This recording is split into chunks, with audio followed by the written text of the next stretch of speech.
Hello, David Paul here. I just thought I'd put a video up about how things are going here at the cabin. I'm cutting, at the moment, I'm cutting lengths of wood, short lengths of wood, 30 inches wide. And this is a mattress that I bought a long time ago, this purple thing. And it got like filthy and so on, and I was going to throw it out. So now what I'm going to do is take it to a water point and wash it, because I've discovered something interesting. I'm sleeping in the tent here, which I've taken the top off because it's very hot, and it's cooler at night in there, and you get a nice sleep. And I've noticed something about myself. I've got so adapted to this outdoor living that I'm sleeping on the ground and it's all lumpy and whatnot. I just curve my body around all the lumps and so on, and I've got to the stage where I don't actually care about sleeping in a bed anymore. And I thought, well, that's a bit of a severe point of view. So how about sleeping on a sort of, what would you call it, a platform which didn't have a mattress, or didn't have a mattress that wasn't like that I could wash. William Morris, he said that, have nothing about you which is neither useful nor beautiful. So in other words, neither useful nor ornament. So don't have rubbish around you. I've got a lot of rubbish here, but I'm slowly burning through it, cooking on that fire there. I'm not tidying up because it self-tidies. Tidying up is not necessary if the stuff is being destroyed. All this pathway here was full of wood as well, and it's all just being eaten up by the work and by the fire. So this is where I cook. Now, so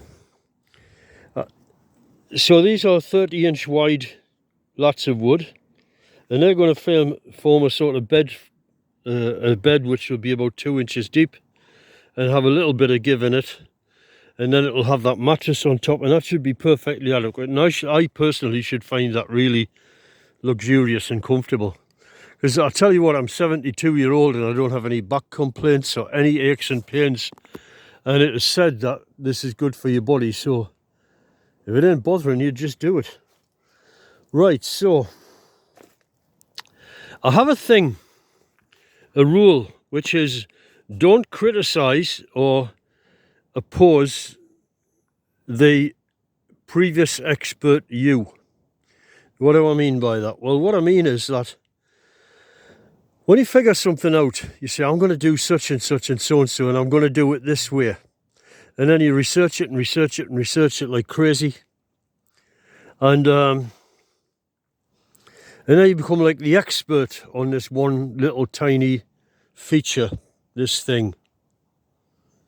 And then sometime later, things are going all right, and you forget all the problems that you encountered in doing things. And then you think, oh, well, why don't I do it differently? Oh, no, this is not so perfect. Like, why don't I build a flat top cabin or something like that? In this case, it's about the cabin. And what you're doing is you're forgetting about all those things that you've learned, and the fact that that previous you was an expert, and he decided that this was the best way to do the thing, whatever the thing is, to do the thing. Do it this way. So my answer to that is that anybody trying this, the optimum first thing to have a go at is A-frame cabins. You can make them so small. This cabin could be like an eighth of its size, like a coffin to sleep in, and it would keep you from freezing to death. You know, so this is getting to be quite a large cabin, but it started out small. And I'm making a little bit of an extension here, because the top here was not truly 60 degrees. It's out. So I've corrected that now. So I'm going to extend it over here, which means resetting all these timbers here. Never mind, I'll do that. And then I'll still have the A-frame cabin, but it'll be slightly bigger. So let's go inside and see what we got. So this area here, these are all the lats of wood, which is where the bed is going to be. Let me just get in. I have to lie down here. The bed is going to be here. I need lots of wood to populate that top there. But as you can see, I'm still struggling to get timbers to cover that part. Now, I've had some trips to places where I get pallets and stuff from, and I've probably got sufficient wood to get these panelled in, even if they're just temporary pieces.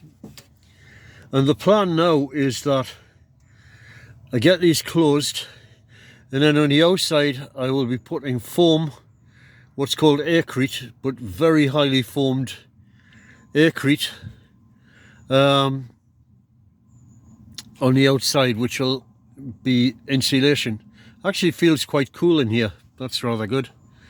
So that insulation will be there, and it will allow the cabin to be used in the winter time and probably heated by human body.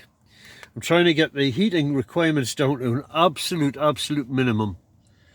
And probably what I'll do is I'll have a very big tank of water which I'll just fling in like a barrel of water of some sort, and I'll have that heated up on the stove outside, and then I'll bring it inside, and that'll be the heating system for the winter nights. Now,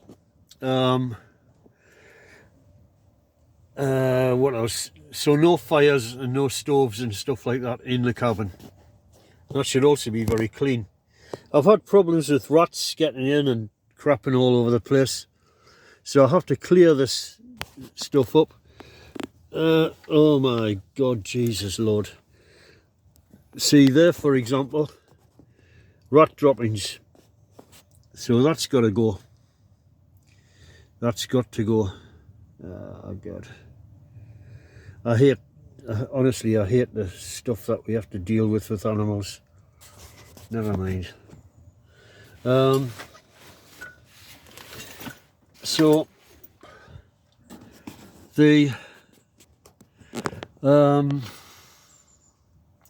that's it basically.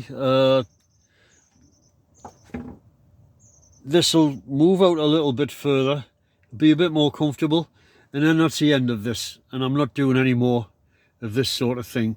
What I'm going to do next is I'm going to, let's have a view out the door. Beautiful place to live. So the next thing I'm going to venture into is constructing domes. Why do I want to get into domes? Because they use much less wood, and the lengths of wood that you use are much shorter. So you should find that I can make something quite spectacular with very short pieces of pallet wood, and a bit of care and patience and so on, because there's no hurry, because I got this cabin now. I can slowly build something which will be quite spectacular and much larger. I'm going for a dome diameter of something like 12 feet, and it'll be elevated up in the trees, and it will be a dome tree house, and it will also be invisible, so you'll have to keep tuned as to how I make it invisible. Basically camouflaged, and that's it. Any of you, I've talked about trees I'm trying to grow, and here's an example of the wood. Very, very lightweight. It's called Paulownia tomentosa, and obviously people in Portugal are growing these because they've made this placemat out of it. It's not, it's heavier than balsa wood, and it's good strong wood, but obviously it wouldn't take point loads very well. But if you need trees very, very, very quickly, these are your temporary answer, and you can buy the variety I'm getting, 3509 from Green Seed, which doesn't produce seeds. If it produces seeds, they're sterile, so you don't need to worry about them taking over the whole garden or all your land or the country that you're in.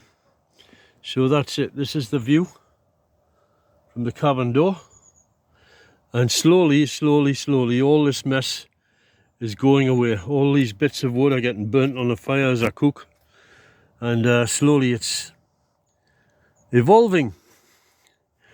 Soon, within a month, I'm going to be heading off to the Philippines to start on my next project over there, which is constructing a tiny house out of mostly foamcrete, followed by a large house, a large A-frame for the family, which is going to be made extremely cheaply.